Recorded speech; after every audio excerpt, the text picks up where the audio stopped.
A gente é único. Você vai dividir sua inteireza com outra pessoa? Ok. Não quero. Maravilha. Mas eu não quero dividir, não. Tá bom, mas você precisa ser metade do outro? Vejo muito isso. Tem serial killers que eles têm, tipo, meio que fã-clube. Que, sei lá, a pessoa foi presa, tem gente que vai lá pra querer namorar essas pessoas. Isso faz essa pessoa ser uma pessoa psicopata? Ou ela tem essa... Fetiche. Não sei se é um fetiche, a palavra seria fetiche, mas tipo um daddy issue, sabe?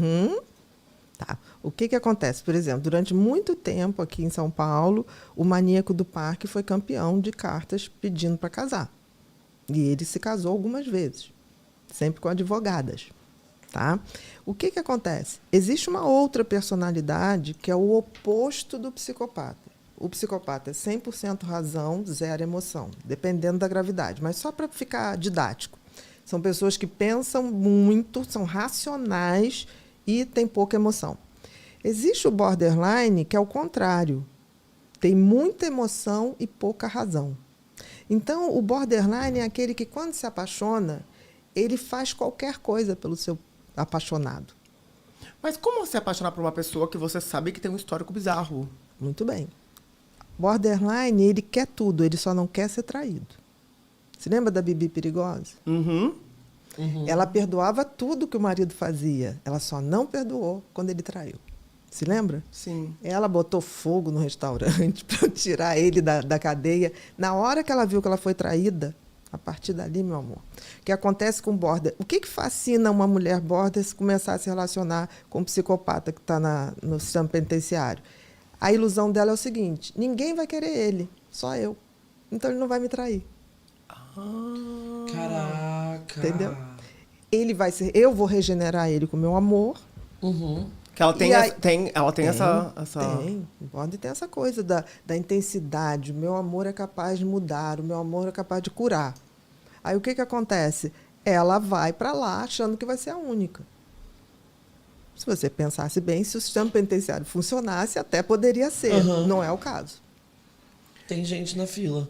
Tem. E como identificar... E são aquelas mulheres que, tipo assim, não, ele mudou, ele não é mais assim, ele é maravilhoso, não, isso foi no passado, claro, os cortejou, não sei quantas pessoas, mas ele mudou, entendeu? Não muda, ela né? aceita tudo, menos... Ela só não quer ser traída.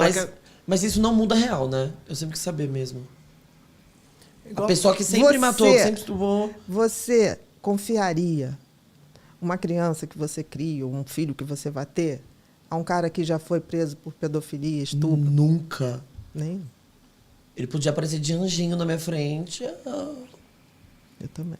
Eu só acredito em recuperação se Jesus baixar, falar para mim, Bia, fica tranquila, esse eu salvei. Falar, Jesus, me assina um papelzinho aí, Tá. que aí tudo bem. Fora disso, não acredito. Ô, doutora, e o que é o borderline? O borderline é uma personalidade oposto do psicopata. Sim, eu entendi isso. Mas como... Identificar? Porque assim, ó, eu vi uma pesquisa que a maioria dos artistas, tipo, renomados, assim, muito poderosos, eles são borderline. Por quê? O borderline, o vazio, enquanto o psicopata quer status, poder e diversão, o borderline quer alguém como estrela-guia. Quer alguém para ele ser alguém. O borderline tem um vazio tão grande, ele tem uma autoestima tão ruim, ele se acha tão menos, que ele precisa do outro numa relação afetiva para existir. Então, o border é aquele, quando começa a se relacionar, ele começa a viver a vida do outro. Então, se ele namora, por exemplo, um pastor, vai virar crente. Se namora um surfista, vai começar a pegar onda. Se namora um cara que salta de parapente, vai começar a saltar de parapente. Nossa, eu tenho várias amigas que elas são a personalidade do namorado. Isso. Então, isso é borderline? Grande chance. Tem que ver como é que foi sempre. Porque o border, por exemplo, as crianças border são maravilhosas na infância. São artistas, elas cantam, são encantadoras.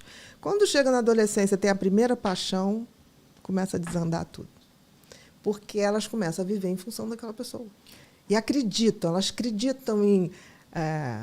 aquela música do Cazuza, nosso amor a gente inventa. O border inventa o amor e ele passa a viver. Aquilo passa a ser o sol que ilumina aquela pessoa. O que acontece? Ela vai fazer tudo para não ser rejeitada, porque na cabeça do border, se ela perder aquela pessoa, ela deixa de existir. Por isso que eu detesto essas fantasias. Fantasia não, essas coisas que a gente tem na sociedade. Ah, achei a minha metade da laranja. Pelo amor de Deus, gente. Ninguém é metade de laranja, nem de banana, de nada. E nem tampa de panela. Nem tampa de panela, nem chinelo torto e pé não sei o quê. Isso é uma grande bobagem. Aquilo que eu falei, né? A gente é único. O Criador do universo nos fez inteiros. Você vai dividir sua inteireza com outra pessoa? Ok. Não quero. Maravilha. Mas eu não quero dividir, não. Tá bom, mas você precisa ser metade do outro?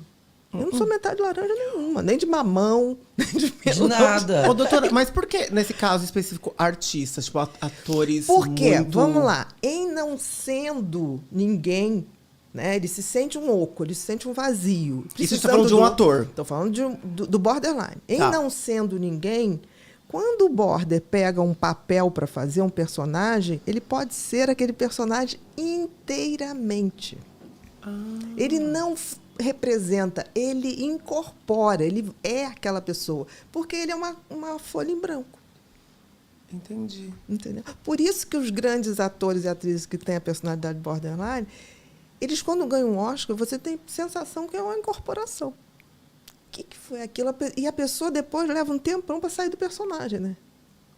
Nossa, faz muito sentido. Porque um borderline, ele pega um papel e vivencia aquele papel. Ele é aquela pessoa, ele é o personagem. Ele nem representa, ele incorpora. É uma coisa impressionante.